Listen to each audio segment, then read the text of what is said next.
آج عید الاضحیٰ کا دن ہے۔ سبھی احباب بآواز بلند تکبیر پڑھیں، اللہ اکبر لا الہ الا اللہ واللہ اکبر وللہ الحمد، اللہ اکبر لا الہ الا اللہ واللہ اکبر وللہ الحمد۔ آج کا دن اور 13 ذوالحجہ تک کے جو ایام ہیں، ان ایام کو ایام تشریق کہتے ہیں، اور ان ایام کے اندر زیادہ سے زیادہ تکبیریں بلند کرنی چاہیے۔ حضرت عبداللہ ابن عمر رضی اللہ تعالی عنہ اور حضرت ابو ہریرہ رضی اللہ تعالی عنہ، یہ 2 صحابی اکثر ایسا کیا کرتے کہ یہ گلی کوچوں میں نکل جایا کرتے اور اونچی اونچی آواز میں تکبیر بلند کرتے۔ انہیں دیکھ کر پھر دوسرے لوگ بھی تکبیر بلند کیا کرتے تھے۔ تو کوشش کریں کہ ان ایام میں زیادہ سے زیادہ تکبیر بلند کریں۔ آج قربانی کا دن ہے۔ قربانی یہ بڑا ایک منفرد کام ہے اور یہ بڑی قدیم عبادت ہے، جو کہ حضرت آدم علیہ السلام سے چلتی چلتی رسول پاک صلی اللہ علیہ وسلم کی اس امت تک پہنچی ہے۔ اتنی قربانی، اتنی مالیت اور اتنے جانور قربان کرنا، اصل میں اس کا مقصد کیا ہے؟ اللہ کریم نے قرآن مجید برہان رشید میں ارشاد فرمایا لن ینال اللہ لحومها ولا دماؤها، فرمایا جو جانور تم ذبح کرتے ہو نہ اس کا گوشت رب کے پاس پہنچتا ہے، نہ اس کا خون رب کے پاس پہنچتا ہے، وَلَٰكِن يَنَالُهُ التَّقْوَىٰ مِنْكُمْ، فرمایا یہ قربانی کرنے کا مقصد یہ ہے کہ تمہیں اللہ کی بارگاہ سے تقویٰ مل جائے، پرہیزگاری مل جائے۔ آج ہم نے اس قربانی کو ایک فیشن یا ایک مشغلے کا نام دے دیا، حالانکہ جس جانور پہ ہم تکبیر پڑھ رہے ہیں، ہمیں یہ سوچنا چاہیے کہ اسی طرح ہم اپنے خواہشات کے گلے پر بھی تکبیر پھیریں۔ ہم ایسے ہی اپنے رب کی بارگاہ میں جو نافرمانیاں کر رہے ہیں، ان نافرمانیوں پہ بھی تکبیر پھیر دیں۔ یہ قربانی کا جو مقصد ہے، قربان کرنا، احصار کرنا، اس کا مقصد اللہ کی رضا حاصل کرنا، نہ کہ انسان کی رضا حاصل کرنا۔ آج قربانی کے حوالہ سے دیکھا جاتا ہے کہ بہت سارے لوگ قربانی کے اندر دکھلاوا کرتے ہیں۔ پہلی بات تو یہ یاد رکھیں، ہم کسی بندے کو دکھلاوا نہیں کہہ سکتے۔ جو بندہ جو کر رہا ہے اس کے دل کا معاملہ رب ہی جانتا ہے، لیکن قربانی کے معاملے میں اگر کوئی دکھلاوا کرتا ہے یا کسی بھی عبادت میں، تو یاد رکھیں وہ عبادت قابل قبول نہیں ہے۔ اتنے لاکھوں روپے خرچ کر کے اگر انسانوں کے دکھلاوے کی ہی کام کرنے ہیں تو یہ لاکھوں روپے ضائع جائیں گے۔ اگر چند ہزار روپے بھی اللہ کی رضا حاصل کرتے ہوئے انسان قربانی پہ خرچ کرے، وہ ہزاروں کئی لاکھوں پہ بھاری ہوتے ہیں۔ رسول پاک صلی اللہ علیہ وسلم نے ارشاد فرمایا ان اخوف ما اخاف علیکم الشرک الاصغر الریا، فرمایا کہ مجھے تم پر سب سے زیادہ جو ڈر ہے وہ شرک اصغر کا ہے، اور شرک اصغر فرمایا یہ ریاکاری کا نام ہے۔ ریاکاری، دکھلاوا، کہ جس کے اندر انسان لوگوں کو خوش کرنے کے لیے، لوگوں سے واہ واہ وصول کرنے کے لیے کوئی بھی نیک کام کرے، اس کو ریاکاری کہتے ہیں۔ فرمایا مجھے تم پر سب سے زیادہ جو خوف ہے، جو ڈر ہے، وہ شرک اصغر یعنی ریاکاری کا ہے۔ حضور علیہ السلام نے ارشاد فرمایا کل قیامت کے دن یقول اللہ یوم القیامت اذا جزى الناس باعمالهم، جب کل قیامت کے دن رب اپنے بندوں کے درمیان عملوں کی جزا کو تقسیم کرے گا، اللہ کریم جنتیں اور نعمتیں بانٹ رہا ہوگا، فرمایا اس وقت اللہ ارشاد فرمائے گا ان ریاکاروں سے، جنہوں نے دکھلاوے کی نمازیں پڑھی، جنہوں نے دکھلاوے کی زکاتیں دیں، جنہوں نے دکھلاوے کے حج کیے، جنہوں نے دکھلاوے کی نیکیاں کی، جنہوں نے دکھلاوے کی قربانیاں کی، فرمایا ان سے کل قیامت کے دن کہا جائے گا اذهبوا الى الذين كنتم تراؤون في الدنيا،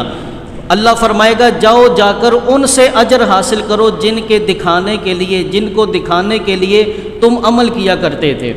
جس کو خوش کرنے کے لیے تم نے عمل کیے ان سے ہی آج اجر مانگو، اور جس نے رب کو خوش کرنے کے لیے کام کیا ہوگا وہ یقیناً رب سے اجر پائے گا۔ اور جو دنیا کو خوش کرنے کے لیے کام کرے گا اللہ فرمائے گا فانظروا هل تجدون عندهم جزاء،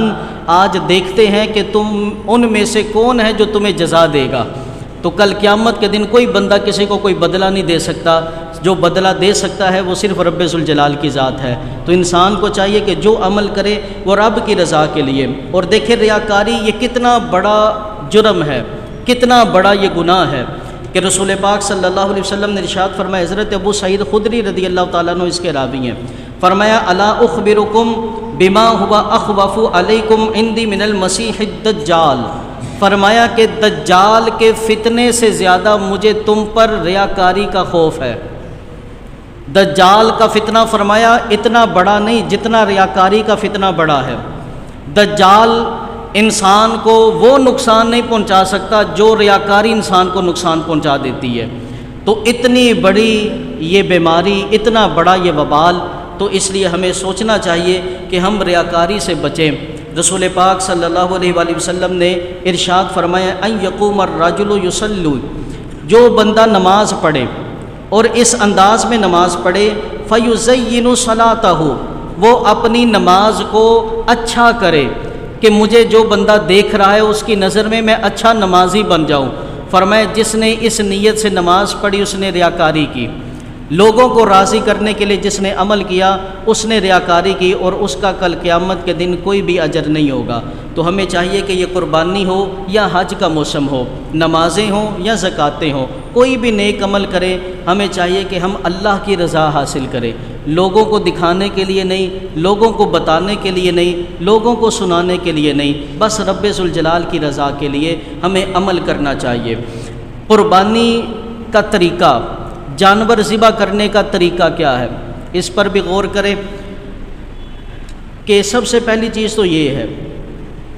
قربانی کے لیے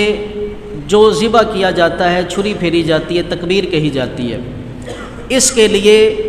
قصاب یا وہ بندہ جو ماہر ہو وہی جانور کو ذبح کرے۔ ہمارے ہاں کیا ہوتا ہے کہ جس بندے نے کبھی کوئی جانور ذبح نہیں کیا ہوتا، اگر وہ کوئی قربانی کر رہا ہو تو وہ خود چھری پھیرنا شروع کر دیتا ہے۔ جس کو علم ہے وہ چھری پھیرے، کیونکہ اس چیز کو سمجھے،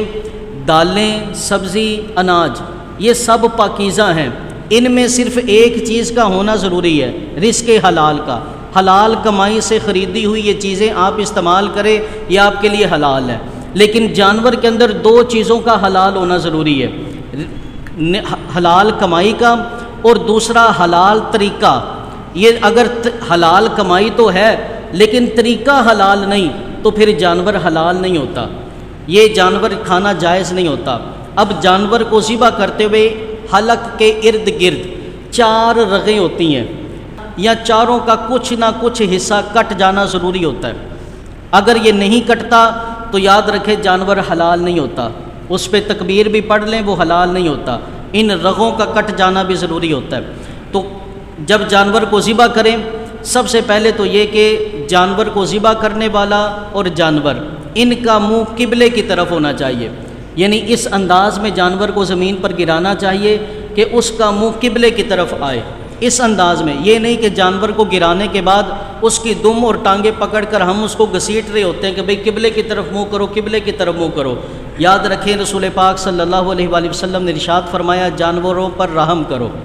جانوروں کے ساتھ حسن سلوک کرو، ان کو اتنی ہی تکلیف پہنچاؤ جتنا تکلیف پہنچانے کا حکم دیا گیا،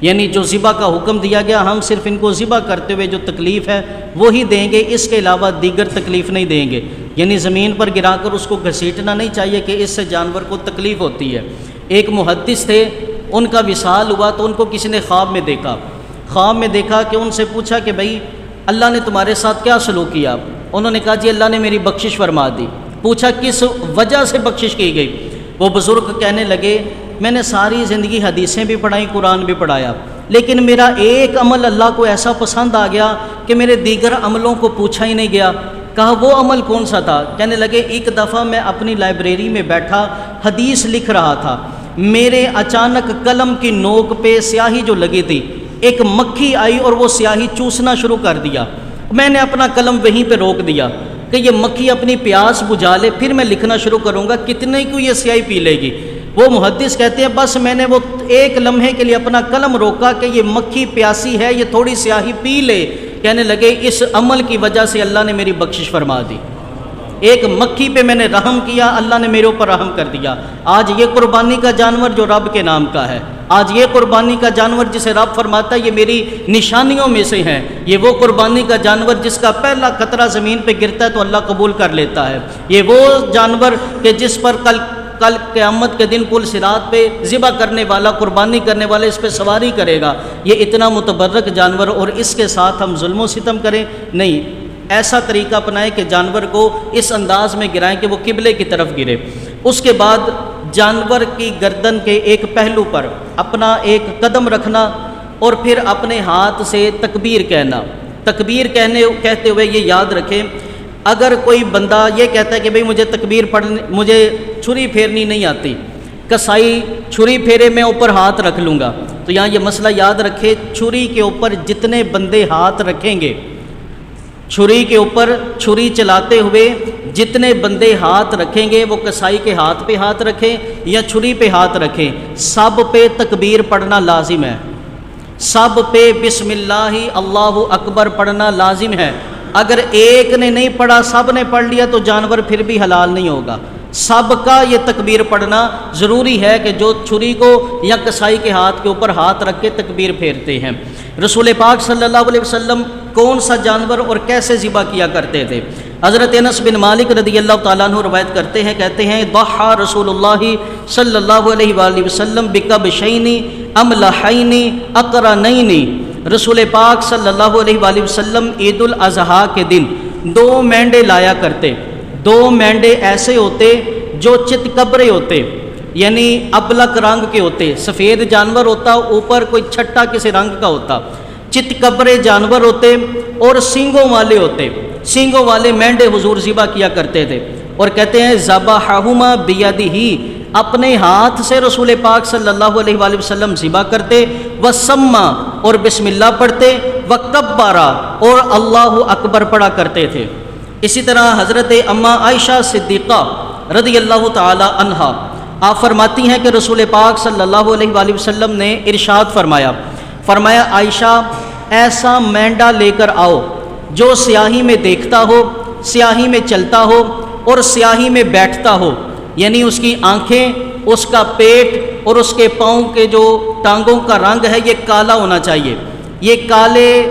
آنکھیں، پیٹ اور ٹانگیں، کالے رنگ والا جانور مینڈا لے کر آؤ۔ سیدہ عائشہ صدیقہ رضی اللہ تعالیٰ عنہ کہتی ہیں حضور علیہ السلام کی خدمت میں یہ مینڈے حاضر کیے گئے، رسول پاک صلی اللہ علیہ وسلم نے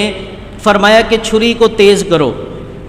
چھری تیز کر کے حضور کی خدمت میں پیش کی گئی تو رسول پاک صلی اللہ علیہ وآلہ وسلم نے بسم اللہ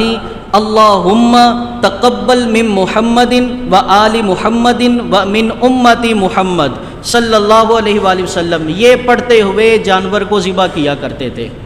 اسی طرح حضرت عائشہ صدیقہ اور حضرت ابو ہریرہ رضی اللہ تعالیٰ عنہ سے روایت ہے، ایک بڑا مسئلہ ہوتا ہے خصی جانور کی قربانی، بہت سارے لوگ آج کل اس پر بھی مسئلہ بنانے لگ گئے۔ یاد رکھیں 1400 سال سے امت کا اس بات پہ اتفاق ہے کہ خصی جانور کی قربانی جائز ہے، بلکہ یہ افضل ہے اور رسول پاک صلی اللہ علیہ وآلہ وسلم کی سنت ہے۔ ابن ماجہ شریف کی حدیث پاک ہے، 3122 نمبر حدیث پاک ہے۔ حضرت اماں عائشہ صدیقہ اور حضرت ابو ہریرہ دونوں اس حدیث کو روایت کرتے ہیں، کہتے ہیں ان رسول اللہ صلی اللہ علیہ وآلہ وسلم کان اذا اراد ان یضحی، جب رسول پاک صلی اللہ علیہ وسلم عید الاضحیٰ کے دن ارادہ کرتے، اشترا حضور خریدا کرتے، کبشینی 2 مینڈے حضور خریدا کرتے، عظیمینی جو بڑے ہوتے، فربا ہوتے، سمینینی موٹے ہوتے، بڑے موٹے، اقرنینی اور سینگوں والے ہوتے، املحینی اور چت کبرے ہوتے، موجعینی اور دونوں خصی ہوتے۔ یہ خصی جانور حضور علیہ السلام ذبح کیا کرتے تھے۔ اسی طرح حضرت جابر بن عبداللہ رضی اللہ تعالیٰ عنہ بھی روایت کرتے ہیں، کہتے ہیں قال ذبح النبی صلی اللہ علیہ وسلم یوم الذبح، عید الاضحیٰ کے دن جب رسول پاک صلی اللہ علیہ وسلم ذبح کرتے، کہتے ہیں کبشینی 2 مینڈے ہوتے، اقرنینی سینگوں والے ہوتے، املحینی چت کبرے ہوتے، موجعینی اور دونوں کے دونوں خصی اور جانور ہوتے۔ خصی جانور حضور ذبح کرتے، فلما وجہہما جب رسول پاک صلی اللہ علیہ وسلم ذبح کرنے لگتے تو اپنا اور ان کا چہرہ قبلے کی طرف کر لیتے، کرنے کے بعد کیا کہتے؟ انی وجہت وجہی للذی فطر السماوات والارض علی ملت ابراہیم حنیفا وما انا من المشرکین ان صلاتی ونسکی ومحیای ومماتی للہ رب العالمین لا شریک لہ وبذالک امرت وانا من المسلمین۔ یہ پڑھنے کے بعد حضور علیہ السلام جانور کو لٹایا کرتے، پھر تکبیر پڑھتے ہوئے حضور فرمایا عرض کیا کرتے بسم اللہ اللہم منکا ولکا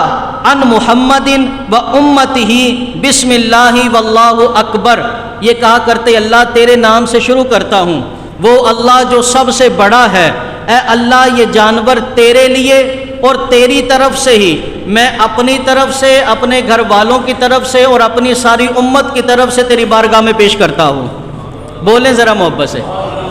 اللہ اکبر کبیرہ۔ حضور علیہ السلام جہاں پہ اپنے لیے وہاں اپنی امت کو بھی یاد کیا کرتے۔ جو غریب لوگ آج قربانی نہیں کر سکتے یہ پریشان نہ ہو، ہمارے نبی نے ان کی طرف سے پہلے کر دی ہے، اپنی امت کے لیے حضور کیا کرتے۔ اچھا یہاں پہ ایک مسئلہ یاد رکھیں، قربانی کے جانور پر ایک بندے کی طرف سے ہی ایک حصے پر ایک نام ہی ہوتا ہے۔ اب مینڈا جو ہوتا ہے اس کے اوپر ایک حصہ، دمبا جو ہوتا ہے ایک حصہ ہوتا ہے، تو ایک کا نام ہی لیا جائے گا۔ لیکن اس کے علاوہ اگر آپ اس قربانی کا ثواب دیگر کو پہنچانا چاہتے ہیں تو آپ ان کا نام بھی ساتھ لے سکتے ہیں، لیکن نیت ایک بندے کی ہونی چاہیے کہ یہ فلاں کی طرف سے ہی ہم ذبح کر رہے ہیں۔ یہ نہیں ہو سکتا کہ آپ پورے گھر والوں کی طرف سے ایک بکرا ذبح کر دیں، جس پر قربانی واجب ہے اتنے حصے قربان کرنا بھی ضروری ہے۔ تو آج عید الاضحیٰ کے موقع پر ان چیزوں کو یاد رکھیں، اور قربانی کرتے ہوئے ہمارے ہاں دیکھا گیا کہ جانوروں کا تماشا بنایا جاتا ہے، خدارہ خدارہ خدارہ۔ جب جانور ذبح ہو رہے ہوں تو یہ یاد کیا کریں کہ اگر دمبا نہ آتا تو اس جگہ میں ذبح ہو رہا ہوتا، اور اگر میں ذبح ہو رہا ہوتا تو میری کیفیت کیا ہوتی۔ جانور کو ذبح ہوتے ہوئے دیکھیں، اس وقت اپنے اوپر یہ کیفیت کو طاری کیا کریں اور رب کا شکر ادا کیا کریں، نہ کہ سیٹیاں بجایا کریں، نہ کہ تالیاں بجایا کریں، بلکہ رب کا شکر ادا کیا کرے کہ جس نے دمبا بیچ کر ساری انسانیت کی جان بچائی ہے، جس نے ایک دمبا بیچ کر ہمیں اپنے ماں باپ کے ہاتھوں قربان ہونے سے بچایا ہے، وہ اسی کی حکمت کاملہ ہے۔ اگر ہم ذبح بھی ہو جاتے پھر بھی اس کا عدل ہی تھا، انصاف ہی تھا، لیکن اس نے ہم پر فضل کیا کہ اس نے ہماری جگہ دمبوں کو اپنی بارگاہ میں قبول کیا ہے۔ تو ہمیں چاہیے کہ اس موقع پر ہم رب کا شکر ادا کریں، ہمیں چاہیے کہ ہم رب کی بارگاہ میں زیادہ سے زیادہ سجدہ سجود کریں، اللہ آج کے دن زیادہ سے زیادہ رب کا ذکر خیر کریں کہ اللہ کریم نے ہم پر اتنا فضل کیا، اور ہمارے اوپر تو یار اس امت پر تو اتنا بڑا فضل کہ پہلی امتوں میں کسی امت نے بھی قربانی کا گوشت نہیں کھایا، پہلی کسی امت نے بھی قربانی کی چیز میں سے کوئی چیز اپنے لیے تناول نہیں کی، لیکن اللہ نے واحد یہ امت ہے، اس امت پہ کرم فرمایا، ہم پر یہ احسان کیا ہے کہ جناب ہم جانور کو ذبح کرتے ہیں تو ذبح کرنے کا بھی ثواب ہے، ہم جانور کے گوشت کو تقسیم کرتے ہیں تو تقسیم کاری پہ بھی ثواب ہے، اگر ہم اس جانور کے گوشت کو خود کھا لیتے ہیں تو کھانے کا بھی ثواب ہے، اس سے بڑھ کر اور کرم کیا، اللہ اکبر کبیرہ۔ تو ہمیں چاہیے کہ ہم جانوروں کا تماشا نہ بنائیں، بلکہ اگر کہیں پہ ہجوم اکٹھا ہو جائے، جانور ذبح ہو رہا ہو، ہمیں چاہیے کہ ذبح ہوتے ہوئے سبھی احباب تکبیر بلند کیا کریں، نہ کہ سیٹیاں بجایا کریں۔ اللہ کریم ہم سب کو عمل کی توفیق عطا فرمائے۔ نماز عید الاضحیٰ کا طریقہ سماعت فرما لیں۔ 2 رکعت نماز عید الاضحیٰ واجب زائد 6 تکبیروں کے، اللہ رب العزت کے لیے منہ قبلہ شریف، پیچھے اس امام کے اللہ اکبر۔ امام جب تکبیر تحریمہ کہے گا تو امام اور مقتدی دونوں پر تکبیر کہنا ضروری ہے۔ یہ یاد رکھیں، عیدین کی تکبیریں، وطر کی تکبیریں، تکبیر تحریمہ اور نماز جنازہ کی جو تکبیریں یعنی اللہ اکبر کہنا ہوتا ہے، یہ امام اور مقتدی دونوں پر ضروری ہوتا ہے۔ باقی جو سجدے کی تکبیریں ہوتی ہیں یہ اگر امام نے کہہ دی مقتدی نے نہ کی تو نماز ہو جائے گی، لیکن کہنا بہتر ہے، کہنی چاہیے کہ سنت ہے۔ لیکن یہ تکبیریں واجب ہیں، اگر مقتدی نے نہ کہیں تو نماز واجب الادا ہوتی ہے، نماز نہیں ہوتی۔ تو عید کے اندر تکبیر تحریمہ امام اور مقتدی دونوں کہیں گے، ہاتھوں کو بلند کریں گے اور باندھ لیں گے، ثنا پڑھی جائے گی، امام اور مقتدی دونوں ثنا پڑھیں گے۔ ثنا پڑھنے کے بعد 3 تکبیریں کہی جائیں گی۔ پہلی تکبیر پہ ہاتھوں کو بلند کریں گے اور چھوڑ دیں گے، پھر دوسری تکبیر پہ ہاتھوں کو بلند کریں گے اور چھوڑ دیں گے، پھر تیسری تکبیر پہ ہاتھوں کو بلند کریں گے اور ہاتھوں کو باندھ لیں گے۔ اب امام سورہ فاتحہ اور دیگر سورت کی تلاوت کرے گا، تمام مقتدی خاموشی کے ساتھ سماعت کریں گے، پھر رکوع کریں گے، پھر سجدے ہوں گے، پھر دوسری رکعت میں ہم کھڑے ہو جائیں گے۔ دوسری رکعت کے اندر پہلے سورہ فاتحہ پڑھی جائے گی، پھر سورت ملائی جائے گی، پھر اس کے بعد 3 تکبیریں کہی جائیں گی، تینوں تکبیروں پہ ہاتھ بلند کریں گے اور چھوڑ دیں گے، تیسری تکبیر پہ بھی ہاتھ بلند کریں گے، چھوڑ دیں گے، پھر چوتھی تکبیر پہ رکوع میں چلے جائیں گے، پھر آگے سجدے اور پھر آگے تشہد اور پھر سلام پھیریں گے اور اس کے بعد خطبہ ہوگا۔ خطبہ بھی سن کے جایا کریں کہ اس کا سننا بھی واجب ہے۔ اللہ ہم سب کو عمل کی توفیق عطا فرمائے۔